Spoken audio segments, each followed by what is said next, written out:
Hey everybody, I am Kate with Crate Insider and Steve, Hendry Racing Unions. Great. And on this week's episode, we're going to kick things off with a question and then show you guys some products.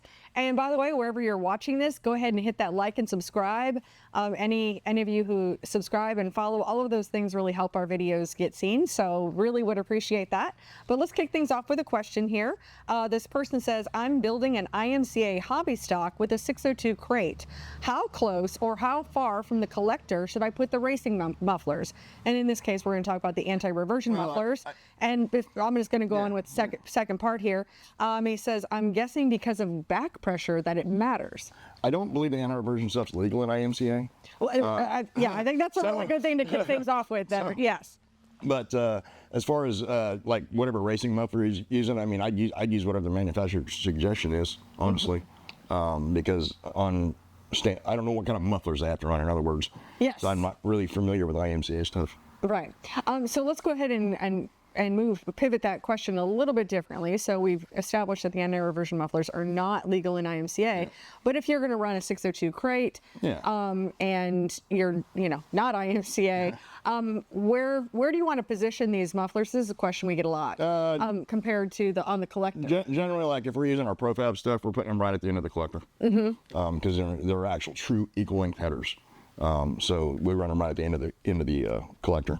Some like manufacturers that have longer primary tubes, you'll want to run them at the end of the collector. Really short primary tubes, you're going to want to run 12 to 14 inches of extension after the collector before you put the muffler on. Yeah, like that's what we've done with Schoenfeld headers in the past. Is usually it's about a 12-inch extension at the end of the collector, and then we add the muffler at the end of that.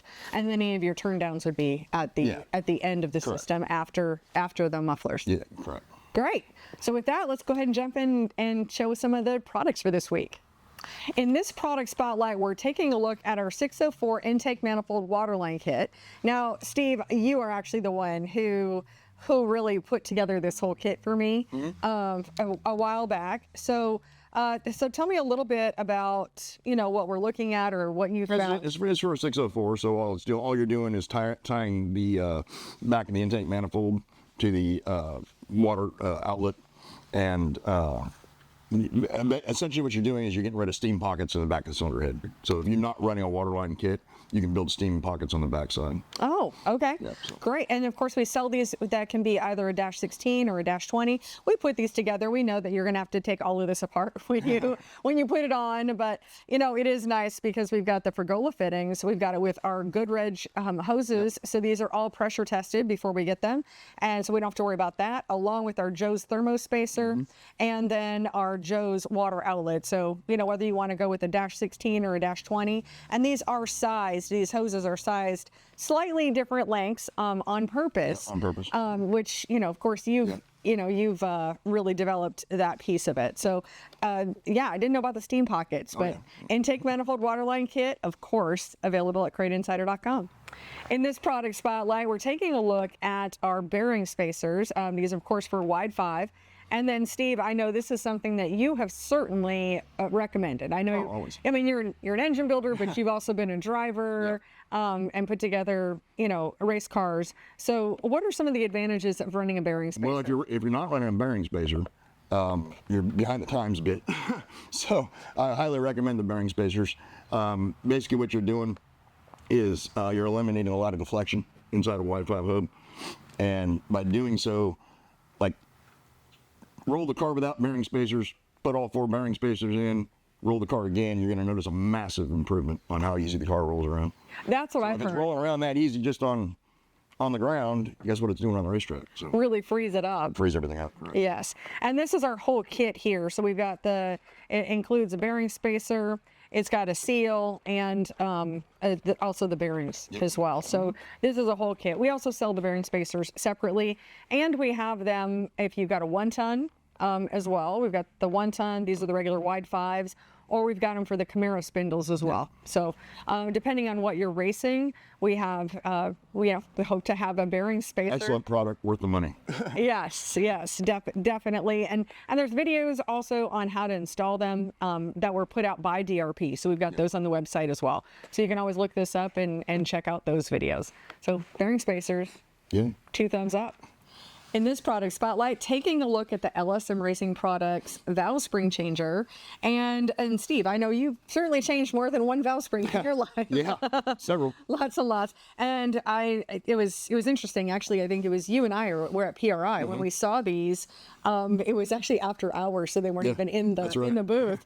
And it was like one of those where, ooh, gonna have to come back to that one. Exactly. So when you're recommending a valve spring changer, I know you suggested, hey, go ahead and get this, this one, high quality. And now I'm showing you with the optional speed handle. You could use a wrench, but this makes it really simple. Makes it really nice. Yeah, it really makes it fast. So when you're talking about the valve spring changing process, I know you said it's pretty straightforward, but of course you always want to pump up your cylinder. Of course. And then you can just lock this down on the rocker arm. We've got a great video showing that. On the stud. Yes, I'm sorry, on the stud. And then, so what are the things that you like about this valve spring changer? Everything you just said. Okay.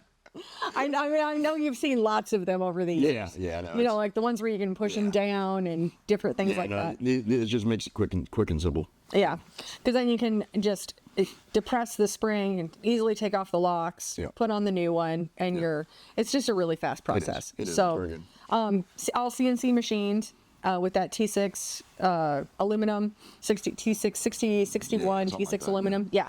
All CNC machined, and like the worm on here is just really, really strong as well. So when I mean that is this screw thing, so that the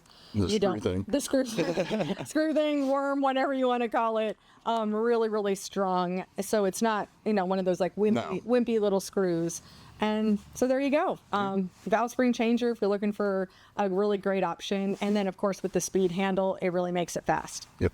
In this product spotlight, taking a look at the wrench boss. Now, this is the black. It has standard labels. And I do have to say my dad invented this, and so really excited about that. Now, it doesn't come with the wrenches. I just have those in here for display, and you can actually order this in multiple different sizes. And then, Steve, I know with you as an engine builder that, yes, you're using wrenches, but I know that in your office especially, you really take a lot of pride in having all of your tools very organized. I've got to have everything in a certain spot. Yes. And I think we all know this, that if you can have things just really easily at your fingertips, it makes it a lot simpler. This would make it easy for you to have in your toolbox. And that way, if you've got a kid helping you and you're like rolled under the car and you ask your kid to get you a 5/8, well, it's pretty easy as long as they can read. Then that's probably a prerequisite. So as long as they can read, it really makes it simple to always have those at your fingertips, and you can stack multiple wrenches in the wrench boss. One of those tool organizers that really makes things really simple, and you can put it on a cart, like a shop cart, or that if you're going to have a shop cart or in your toolbox, whichever. And so Any other words of tool organization that you would have to say, Steve? Not really. It's pretty straightforward. There we go. Really simple, and there we go. So Wrench Boss, if you're looking for a great way to organize your wrenches, we can get it in red or black, and you can get metric or standard. In this product spotlight, taking a look at our race fan. And the race fan comes in a lot of different configurations. It starts with this center hub, which is all CNC machined, and 6061 T6 aluminum, CNC machined, and then we have all of these blades. Now, we refer to these as 15, 17, or 19-inch blades, but obviously they're not. It's about what size of a fan it would make. And with the most popular being our 17-inch 4-blade fan. Now, Steve, how would you suggest that if a guy's going to get a race fan, what size would you suggest, and how many blades would you suggest? Well, you want to run the least amount of blade possible. Get away with it. So like 17-inch blades work great if you're building your own shroud, and you can build it nice and tight. Whereas 19-inch makes a little bit more sense for guys that can't build their own shroud and have to, install one like we had on video a couple weeks ago. Okay. And then with this, what's cool about this race fan hub, you can see I've got it set up as like a 2-blade configuration, and it comes with, when you're ordering it as a fan, it'll come with the hardware, and this is all aircraft quality hardware, so that part's really good. I really like that on the back of this, it actually tells you the torque specs for how much to. That's the thing. Even if this came with a sheet of instructions, you're not gonna. Right. Well, where's that gonna be if you're Exactly. changing that out? So I do like that it's got the torque specs on the back, and then you can just change this up. So whether you want a 3-blade, a 2-blade, a 3-blade, 4-blade, or 6. Well, we never use 6. We never, rarely. Never. No, but it's always a good idea to have an extra blade or two, just or different. Ideally, if you can get away with running a 2-blade, run a 2-blade. We proved that on the chassis dyno at the Race Logic School.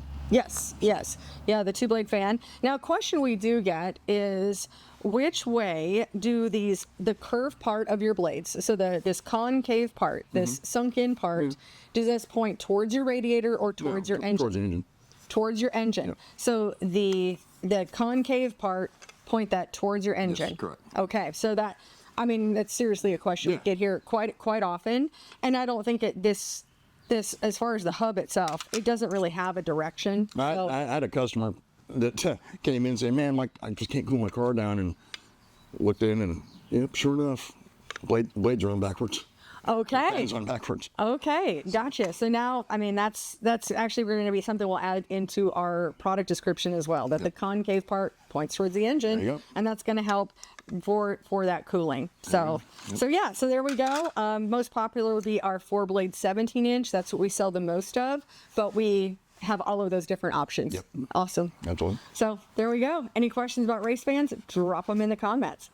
So there we have it, a few of our product spotlights for this week. Thank you so much for watching, and hit that like and subscribe. If you have any questions or comments, feel free to drop them in, and we love seeing your questions so we can add them to the show. So thanks for watching. We're here to help you win, and I'll look forward to seeing you in another video.